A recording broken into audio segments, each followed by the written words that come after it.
Okay,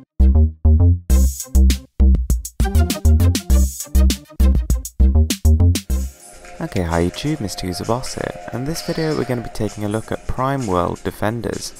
So this is a recently released free game on Android, and I'm reviewing it on the Nvidia Shield. So I've played this for around 2 to 3 hours now, and I have to say it's actually very good. I mean, being a free game, there are in-app purchases, but luckily there are no ads as far as I've seen, and it actually doesn't really get in the way of the experience. I mean, I've never really felt like this is a freemium game in all the time that I've played, and so it's actually quite an enjoyable experience. As well as this, it's actually really deep. There's actually a lot of gameplay elements. It's not like ultra simplified like most tower defense games on Android, games like Bloons and that kind of thing.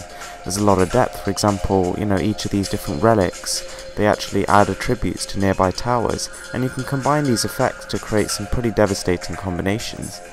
On top of that, each of the different enemies moves in a different way. They all have unique animations, they look amazing. You can fully rotate the map, zoom in, zoom out, and it all looks incredible.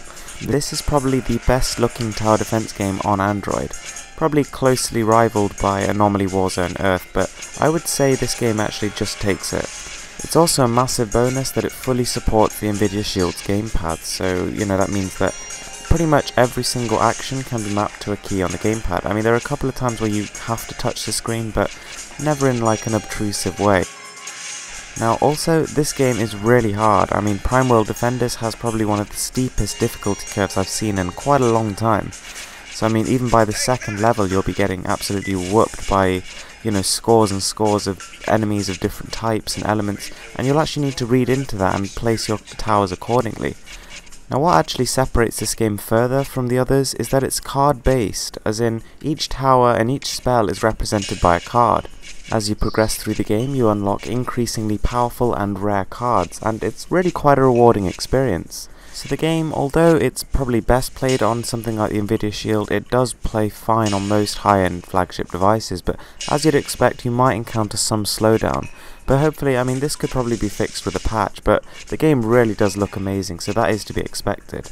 There's all the classic sort of tower defense boss fights present, with these incredibly tough enemies that, if you really want a perfect clear every level, you really have to get your thinking cap on, because this is not a game you can just stroll through, I have to say.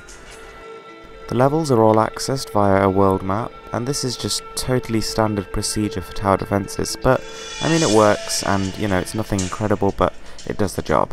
So the main progression in the game comes from permanent stat upgrades in the abilities menu, and this does add a lot of replayability. I mean, it makes you go back and grind those levels to get all that dosh out.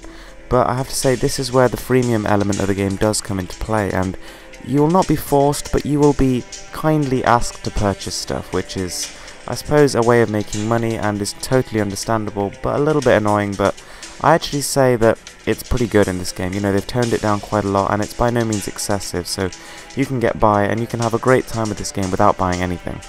Anyway guys, thanks for watching this video. Please give it a thumbs up and subscribe for more.